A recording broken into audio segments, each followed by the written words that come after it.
Hey guys, I'm back with another biblical breakdown. Today we're going to be talking about why Jesus told his disciples to bring two swords. This is one of those verses that make you stop and think. Right before Jesus is arrested, he tells his disciples, "But now, whoever has a money belt is to take it along, likewise also a bag, and whoever has no sword is to sell his cloak and buy one." Is Jesus telling his disciples to buy swords? What's going on here? Was Jesus advocating for violence, or was this self-defense? Or is there something deeper happening? Let's break it down. Up until this point, Jesus has sent his disciples without provisions. No money, no extra clothes, and definitely no swords.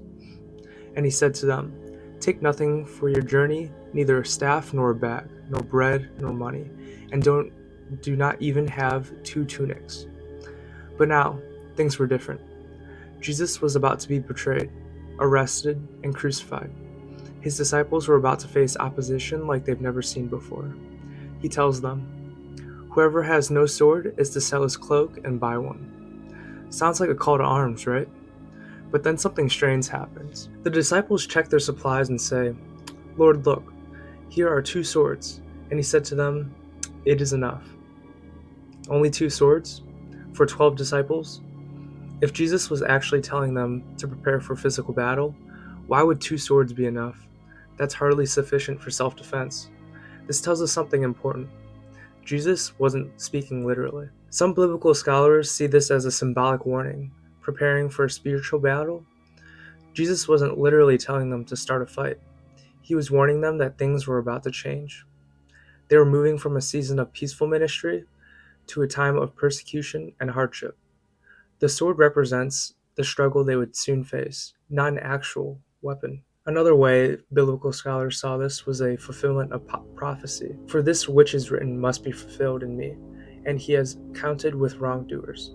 Jesus had to be counted among transgressors, meaning he had to be arrested as if he were a criminal. Having swords made the disciples look like rebels, which explains why the authorities came with weapons to arrest Jesus. "Have you come out with swords and clubs as you would against a man inciting a revolt?" Jesus immediately rebukes that violence. Just a few verses later, when the mob arrives to arrest Jesus, Peter actually uses one of those swords and cuts off the ear of a servant. But what does Jesus do? "Stop, no more of this." And he touched his ear and healed him.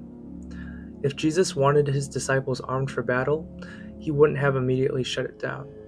This shows that he never intended to use swords violently. He was making a spiritual point. This moment wasn't about Jesus leading an armed rebellion. It was about something bigger. Following Jesus means facing opposition. Just like his disciples, we're not promised an easy path. Faith in Jesus often brings pushback from the world. The sword also reminds us that spiritual battles are real. For our struggle is not against flesh and blood, but against rulers, against the powers, against the world forces of this darkness. The second point is that Jesus' kingdom isn't built on violence. When Peter used the sword, Jesus stopped him. His kingdom advances through love, truth, and sacrifice, not force. In a world that thrives on conflict, Jesus calls on us to do something radically different. And the third part, you should trust in God's plan. Jesus wasn't saying, "That's all the weapons we need." He was ending the discussion, signaling that his mission wasn't about fighting with swords, but about something far greater. Sometimes we want physical solutions to spiritual problems, but Jesus calls us to trust his plan. This passage wasn't about whether Christians should carry swords. It's about how we respond to challenges.